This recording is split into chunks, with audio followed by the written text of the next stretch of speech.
구약 134페이지 출애굽기 34장 1절에서 9절까지 한 절씩 교독하겠습니다.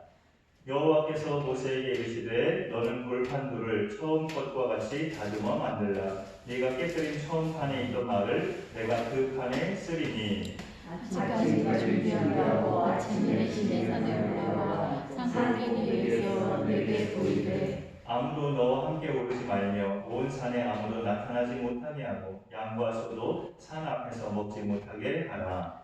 모세가 돌판두를 초목과 같이 깎아 만들고 아침에 일찍 일어나 그 두 돌판을 손에 들고 여호와의 명령대로 시내산에 올라가니 여호와께서 구름 가운데 강림하사 그와 함께 거기 서서 여호와의 이름을 선포하실세. 여호와께서 그의 앞으로 지나가시며 선포하시되 여호와라 여호와라 자비롭고 은혜롭고 화평을 더디하고 인자와 진실을 많은 하나님이라. 인자를 천대까지 베풀며 악과 과실과 죄를 용서하리라. 그러나 벌을 면제하지는 아니하고 아버지의 악행을 자손 3, 4대까지 보응하리라. 모세가 그 땅에 엎드려 고개하며 같이요. 이르되 주여 내가 주께 은총을 입었거든 원하건대 주는 우리와 동행하옵소서. 이는 우리 뻣뻣한 백성이니이다. 우리의 악과 죄를 사하시고 우리를 주의 기업으로 삼소서. 아멘. 성경 말씀을 읽어보면 하나님의 성품을 알려주는 말씀들이 참 많이 있는데요. 오늘 읽은 말씀 중에도 하나님의 성품을 잘 열거하는 그런 한 절을 든다면 6절에 한 둘째 줄 후반부터 자비롭고 은혜롭고 노하기를 더디하고 인자와 진실이 많은 하나님이라고 표현하고 있습니다. 하나님이 이 성품을 지금 모세가 말씀을 듣고 기록해서 그 백성에게 알려주기보다는 지금 이 말씀은 하나님이 직접 하시는 말씀이죠. 여기 여호와가라고 그런 표현이 여호와께서라는 표현이 계속 나오고 있으니까 하나님이 직접 모세에게 말씀하시는 자기의 성품이에요. 나 여호와는 하면서 그렇게 여호와를 2번 강조하시면서 언제나 너희 앞에 스스로 있는 신이다 라는 그런 뜻으로 언제나 너희와 늘 함께하는 나 하나님이다 라는 그런 뜻으로 여호와를 2번이나 강조하시면서 당신의 그 성품을 한 6가지 이렇게 쭉 말씀하십니다. 이거는 상대적으로 그 하나님을 믿는다는 백성이 어떤 상태인지를 넌지시 알려주는 의미이기도 해요. 하나님의 백성이 하나님의 백성답게 죄를 안 짓고 또 우상숭배에 빠지지 않고 하나님만을 자신들의 신으로 예배하고 잘 섬겼다면 하나님이 굳이 당신의 성품을 이렇게 여러 가지로 말하실 이유는 없으셨을 거예요. 하나님께서 자기소개를 나는 자비롭고 은혜롭고 노하기를 더디하고 인자와 진실이 많은 하나님이라 이렇게까지 말씀하시는 까닭은 그의 백성 이스라엘이 하나님의 이런 성품을 자꾸 드러내게 하실 만큼 그들의 상태가 그렇다는 뜻이에요. 그들의 상태를 보면 하나님이 계속 참으셔야 할 만큼 하나님이 계속 노하기를 더디하셔야 할 만큼 하나님이 계속 인자하심을 드러내셔야 할 만큼 그런 상태가 그렇게 되고 있다는 것이죠. 만일에 하나님 말고 다른 신이 하나 더 있어서 정말 신이 하나님 말고 다른 신이 하나 더 있어서 그 신이 이스라엘을 이끌었다면 그 신은 자비고 뭐고 이스라엘 백성이 불순종할 때마다 진노와 형벌을 내렸을 거란 말이죠. 그러나 하나님의 지금 이 말씀 뜻은 나이기 때문에 안 그런다는 뜻이에요. 나 하나님이기에 나는 너희를 그렇게 하지 않는다는 뜻입니다. 왜? 나는 자비롭고 인자하고 노하기를 더디하는 하나님이니까. 만일 나 말고 다른 신이 또 있었다면 그 신은 소위 하는 말로 얄짤없었을 것이다. 너희가 불순종할 때마다 그 신은 진노하고 형벌을 내렸을 것이지만 나는 하나님이기에 그렇지 않고 너희를 참고 기다린다는 뜻이에요.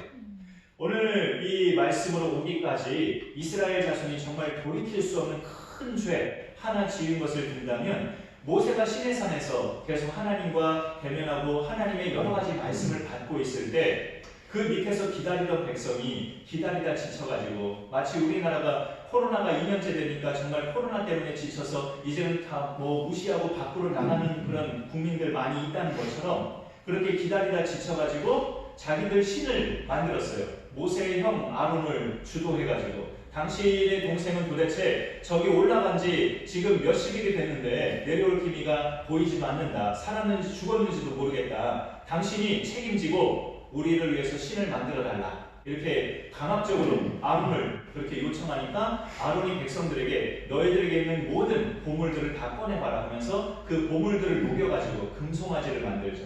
애굽에서 살던 시절에 애굽 사람들이 섬기던 그 신의 모양, 송아지, 그 금송아지를 만들어서 그 앞에서 춤추고 노래하면서 이 신이 우리를 애굽에서 인도하여 낸 신이다 하면서 노래하고 있었단 말이죠.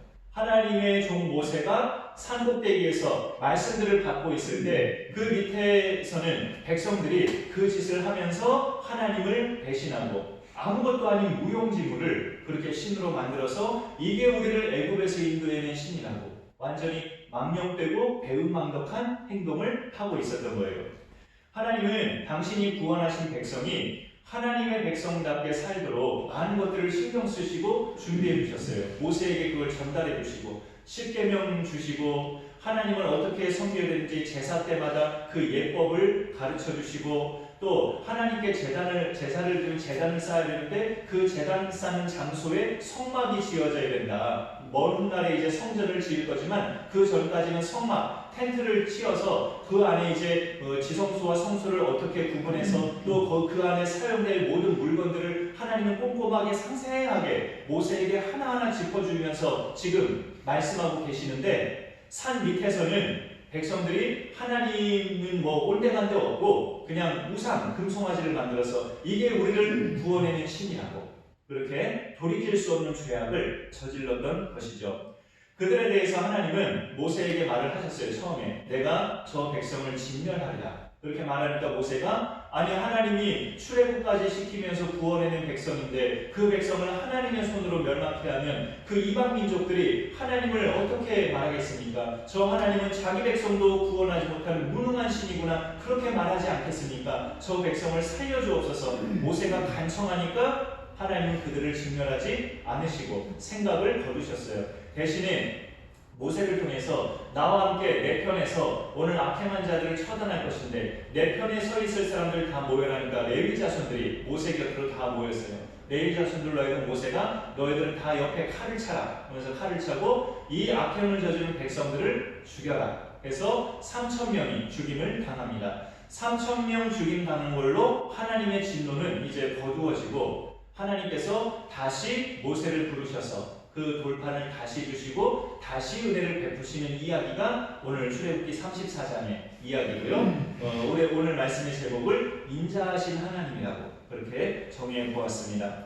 그 1절을 보시면 여호와께서 모세에게 이르시되 너는 돌판 둘을 처음 것과 같이 다듬어 만들라. 네가 깨뜨린 처음 판에 있던 말을 내가 그 판에 쓰리니 라고 되어 있습니다. 31장쯤에 보면 처음에 십계명을 주실 때는 돌판도 하나님이 준비하셨어요.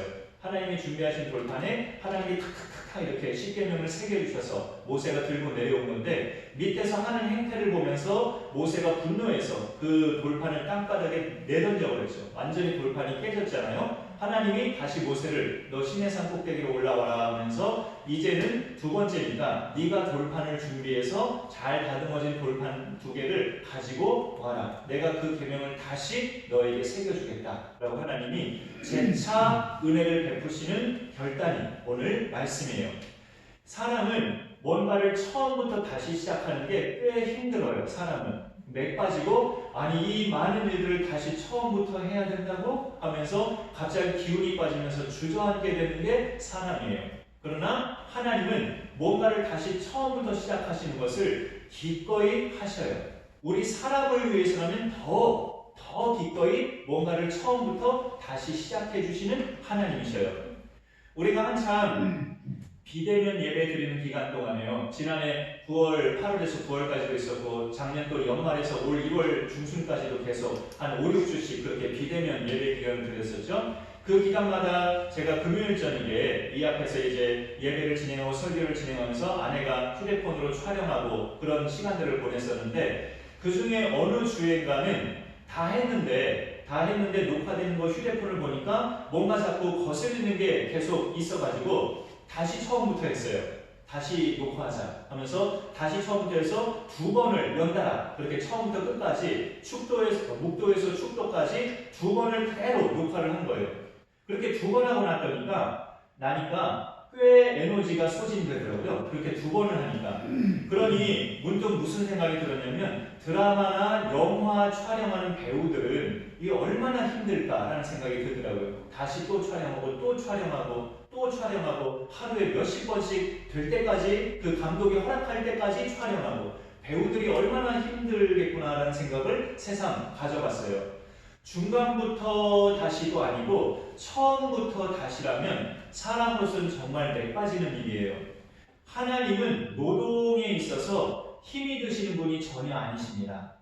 천지창조도 오직 그분의 능력으로만 6일 동안 그분 홀로 하셨어요. 전혀 힘들어 하시는 그런 기록이 성경에는 없습니다. 성경을 보면 창세기에서 하나님이 6일 동안 천지 창조를 하시느라 진이 빠지신지라 뭐 이런 말씀이 있다거나 6일 동안 너무 힘드셔서 7일째 되는 날에 안식하시니라 뭐 그런 식의 말씀 일체 없습니다. 하나님이 그 세상 짓느라고 힘드셨다는 말씀은 없어요. 그래서 뭔가를 처음부터 다시 시작하시는 것도 하나님은 순식간에 하실 수 있는 전능하신 하나님이셔요. 그러나 배은망덕한 백성에게 다시금 은혜를 처음부터 주신다는 것은 하나님의 큰 결단이십니다. 하실 수는 있지만 그 마음이요. 하실 수는 있지만 이 괘씸한 백성들을 위해서 내가 처음부터 다시 은혜를 베풀어야 된다고 라고 생각하면 마음 내키지 않으실 수 있거든요. 하실 수는 있지만 내켜하지 않을 수 있거든요. 하나님도. 그런데 기꺼이 처음부터 다시 은혜를 베푸시는 것은 하나님이시기 때문에 하실 수 있는 거예요. 다른 신이 아닌 하나님이시기 때문에 그게 우리를 향해서 계속 그런 은총 베푸시는 것이 가능하시다라는 것입니다. 자기 백성에게 다시 은혜를 베푸시는 일이 하나님께 힘든 일은 아니시지만 막말로 하나님은 그 백성을 버려도 하나님은 아무 죄도 없으셔요. 그 백성 버려도. 앞서 말씀드린 것처럼 이들은 자기들을 살려주시고 먹여주신 하나님을 버리고 아무것도 아닌 금송아지 만들어서 신으로 섬겼단 말이에요. 하나님 입장에서는 그 백성들에게 무섭게 형벌을 내리셔도 마땅해요. 마땅한 백성들이에요. 그런데 그 백성에게 그러지 않으시고 모세에게 다시 올라오라고 해서 네가 이제는 2 돌판을 마련해서 올라오라. 내가 10계명 다시 주겠다 하면서 말씀하시는 거예요. 앞서 이 시내산에서 2 돌판을 가지고 내려온 모세가 이스라엘 자손의 그 행태를 보고 그 돌판을 깨뜨렸다고 말씀드렸잖아요. 그 돌판의 깨짐은 무슨 의미냐면 우상 숭배의 죄를 범한 이스라엘과 하나님과의 관계가 깨진 걸 상징하는 거예요. 모세가 2 돌판을 깨뜨려 버려가지고 돌판이 와장창 다 깨졌죠. 하나님과 언약 백성 간의 관계가 깨졌다는 상징적인 행동이에요. 그런데 하나님은 다시 올라오라고 하시는 거예요. 모세가 그렇게 2 돌판을 깼다면 하나님도 그 모세의 분노에 맞추셔서 이스라엘 백성을 멸하시면 되는 거거든요. 그냥 멸하시면. 그런데 그러지 않으시고 다시 계명을 주시고 다시 은혜를 베푸시는 그분이 바로 하나님이셔요. 그때 그렇게 행하시면서 하나님이 말씀하신 게 뭐냐면 당신의 성품이에요. 나는 자비롭고 은혜롭고 노하기를 더디하고 인자와 진실이 많은 하나님이다. 그러니 내가 너희를 다시 살려주고 다시 너희에게 계명을 주는 거다 라고 말씀하시는 거죠.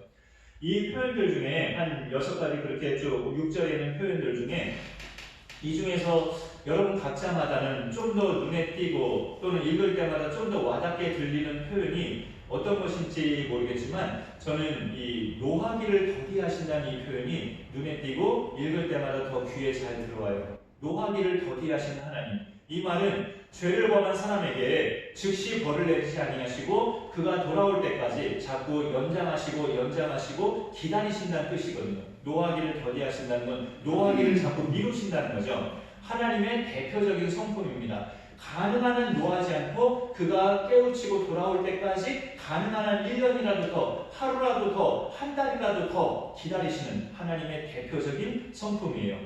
그래서 우리도 모든 작은 부분에서까지 이게 내가 정말 하나님 앞에 정말 교만스럽고 하나님 앞에 참 부끄러운 모습이었구나 라고 깨우쳐서 그것까지 하나님 앞에 다 내려놓기까지 하나님은 부단히 기다리십니다. 아직 예배의 자리에 또 임하지 못한 대상들도 기다리지만 우리 중에도 우리의 이런 믿음 생활 가운데서도 우리 안에 있는 여러 가지 부조리들이 완전히 버려지기까지를 하나님은 또 그렇게 기다리신다고요.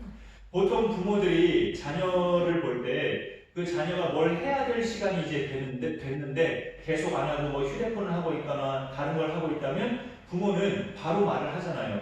야, 너 그거 지금 해야 되지 않아? 하면서 바로 말을 하잖아요. 그럴 때 모든 자녀들마다 꼭 똑같이 녹음된 것처럼 하는 말이 있어요. 이제 막 하려고 했는데 엄마가 말을 했다고. 이제 막 하려고 했는데 그렇게 말을 하냐고. 그렇게 꼭 말을 해요.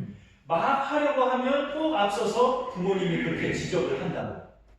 부모가 듣기에는 변명처럼 들리잖아요. 전혀 할 기미도 안 보여서 그냥 잔소리 한 건데 이제 막 하려고 했는데 그렇게 꼭 말을 한다고 그렇게 말을 하잖아요. 자식을. 우리가 듣기에는 변명처럼 들리지만 어쩌면 자식 입장에서는 기다려주지 못하는 부모님이 서운해서 하는 말일 수도 있어요. 우리 하나님은 사람을 지으실 때 기계처럼 만들지 않으시고 그렇게 하나님과 교통할 수 있는 그런 선택할 수 있는 의지와 그런 결정권, 생각을 주신 인격체로 사람을 만드셨어요. 그러니 그 사람이 잘못했을 때 기계처럼 강압적으로 하나님이 고치지 않으시고 스스로 고쳐지고 하나님께로 돌아올 때까지 하나님은 기다리십니다. 하나님이 무서워서 억지로 신앙생활을 하는 것을 하나님은 원치 않으셔요. 보통 이게 좋게 말하면 순수한 믿음인데요. 주일 성수도 오늘 이렇게 주일날, 오늘은 수요일이지만 주일날일 경우에 내가 이 주일을 빠지지 않고 예배에 참석하는 이유는 예배에 빠졌다가는 하나님이 나에게 벌 내리실까봐, 주중에 내가 다치거나 뭐 아프거나 그런 벌을 내리실까봐 무서워서 내가 주일을 지킨다 하는 것은 순수하긴 하지만 어린아이 같은 신앙이에요. 하나님은 그렇게 째째한 분은 아니시거든요. 하나님은 우리가 하나님이 무서워서 억지로 신앙생활하는 것을 원치 않으십니다. 그 금방 이해돼요. 우리 자녀가 내가 무서워서 억지로 말 들으면 내 마음이 좋겠어요? 슬프고 씁쓸하죠. 내 자녀가 나는 사랑하고 있는데 내 자녀는 날 무서워한다. 엄마 아빠를 무서워한다. 그럼 슬픈 이야기잖아요. 부모 입장에서는. 하나님도 슬프셔요. 하나님이 무서워서 억지로 신앙생활하는 것. 그분이 베푸신 구원의 은총이 정말로 내 마음에 생각하면 생각할수록 너무나 크고 놀랍고 너무나 감사하고 감격해서 자원함으로 감사함으로 기쁨으로 신앙생활을 하기를 하나님은 원하신다고요. 하나님이 무서워서 억지로 하는 걸 절대 원하지 않으십니다. 그렇게 자원함으로 하나님이 내게 베푸신 구원의 은총이 너무나 커서 그거에 감격해서 기쁨으로 신앙생활을 하기를 원하시는데 그렇게 우리의 상태가 되기까지 하나님은 기다리신다고요. 부단히 기다리셔요. 그 말을 오늘 말씀에서는 노하기를 더디하신 하나님이라고 그렇게 표현하고 있는 겁니다. 하나님의 이런 성품을 안다면 우리가 어떤 확신을 가질 수 있냐면요. 교회를 등진 지 10년이나 20년 된 사람을 볼 때 우리는 의심할 수 있잖아요. 저 사람이 과연 구원받은 사람인가? 벌써 떠난 지 10년, 20년 됐어도 여지껏 안 돌아오는 걸 보면 구원받은 사람이 아닐 수도 있겠구나라는 의심을 가질 수 있잖아요. 그렇지 않다라는 것을 우리가 확신할 수 있다고요.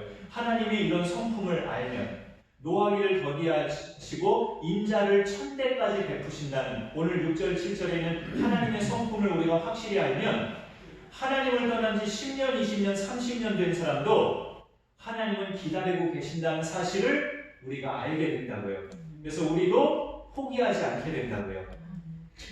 어릴 적에 학습도 받고 세례도 받고 했는데 이게 장성하고 나서는 교회를 안 다니더니 지금까지 뭐 10년, 20년 이상 안 다니고 있다. 그럼 우리는 그런 생각을 괜히 가질 수도 있거든요. 참 제가 정말 구원받지 못하는가, 저 사람이 정말 구원받지 못한 사람인가, 이런 불길한 생각이 우리한테는 들 수 있거든요. 근데 오늘 성경에 보니까 하나님은 노하기를 더디하시고 인자를 천대까지 베푸시는 하나님이라고 우리에게 말씀하고 있거든요. 이스라엘 자손이 애굽에서 막 나왔을 때 이스라엘 백성이 선하고 마음이 착했을까요? 하나님은 모세에게 의도적으로 말씀하셔요. 이 출애굽한 백성을 너는 바닷가로 인도해서 바닷가에 진을 치게 하라. 홍해 앞에 진을 치게 했어요. 그리고 얼마 되지 않아서 바로의 군대가 뒤에서 추격할 것이다. 하나님이 모세에게 살짝 알려주세요. 그 현실을 이스라엘 백성이 실제로 눈으로 봤을 때 이들이 모세에게 한 말이 있어요. 이스라엘 백성이 애굽에 매장지가 없어서 당신이 우리를 이곳으로 이끌어냈느냐고 이런 식으로 말을 해요. 애굽에 장지가 없어서 우리를 여기서 죽게 하려고 여기로 끌어냈냐고 아주 투덜거리면서 원망과 불평을 그때부터 했어요. 그때부터 처음부터 했단 말이에요. 이스라엘 백성은. 그런데 하나님은 40년 동안을 그 백성을 인도해내셨어요. 그 동안에 물론 1세대란 말은 그 출애굽했을 때 성인 나이가 된 사람들을 말해요. 그 1세대는 광야에서 다 죽었어요. 여호수아와 갈렙 빼고. 근데 우리가 기억해야 될 것은요. 가나안 땅에 못 들어가고 광야에서 죽은 사람들이 다 구원받지 못한 백성이라고 생각하는 건 아니에요. 그렇지 않습니다. 그런 의미는 아니에요. 가나안 땅에 못 들어간 사람들은 구원받지 못한 사람들이다. 신학적으로 볼 때 고린도전서에 있는데 홍해를 건넌 것이 세례받은 것이라고 사도 바울이 말하거든요. 홍해를 건넌 것이 이스라엘 백성 전체가 다 같이 세례를 받은 것이라고 표현하거든요. 그러니 구원의 성격은 홍해를 건넌 거지 가나안 땅에 들어가는 것이 아니에요. 모세도 가나안 땅에 못 들어갔어요. 너는 여기서 죽는다 하나님 말씀하셨잖아요. 그렇지만 모세는 구원받은 백성이에요. 누구보다도. 그런 점에 있어서 그 가나안 땅에 못 들어간 1세대들이 광야에서 다 죽었는데 그들이 구원받지 못한 백성이라고 생각하면 오산입니다. 물론 그들 중에 구원받지 못한 백성들도 있긴 있어요. 모세를 대놓고 대적했던 고라자손 같은 그런 흉악한 자들은 구원받지 못했다고 볼 수 있습니다. 그러나 또 대부분의 백성들은 광야에서 육신적으로는 죽었지만 구원받은 백성이에요. 2세대 그 광야에서 태어난 백성들이 대다수가 이제 가나안 땅에 들어간 거긴 하지만 구원과는 별개로 우리가 생각해 볼 수 있다는 거죠. 그런 의미는 뭐냐면 그 40년 동안 1세대가 광야에서 다 죽기까지 40년 동안 처음부터 불평 원망했던 백성을 하나님은 끌어오시고 매일같이 만나게 주시고 매일같이 불기둥과 구름기둥으로 인도하셨다는 뜻입니다. 그들을 구원받은 백성으로 끝까지 지켜주시고 함께 하셨다는 뜻이에요. 걸핏하면 원망 불평하는 백성이었는데도. 그런 점에 있어서 우리 자녀 중에나 내 지인들 중에 어릴 적에 학습받고 세례받는데 지금 교회를 떠났는데 10년, 20년, 30년 됐다 해서 하나님이 버리셨는가? 구원받지 못한 자인가? 이렇게 의심할 거 없다라는 거죠. 노하기를 더디하시고 인자와 진리를 천대까지 베푸신 하나님이 그 영혼들 안 기다리시겠어요? 그것을 우리가 생각할 때 하나님의 이 성품을 우리가 품고 있으면 우리도 포기하지 않고 기다리는 신령이 될 줄로 압니다. 그런 은혜를 우리가 마음속에 간직하면서 오늘 말씀의 제목 하나님은 인자하신 하나님이라고 그 모든 것에 있어서 배은망덕하고 망령된 짓을 한 백성까지 용서하시고 다시금 십계명을 주시면서 은혜 베푸시는 인자하신 하나님. 그러니 내 돌아와야 될 자녀나 또 모든 내 가족이나 지인들 하나님께서 반드시 택하신 줄 믿습니다. 돌아올 때까지 저도 하나님처럼 포기하지 않게 하여 주옵소서. 매일 기도하면서 내 마음속에도 하나님의 마음을 갖게 하여 주옵소서. 그렇게 기도하는 우리 모두가 되기를 간절히 소망합니다. 제가 기도하겠습니다.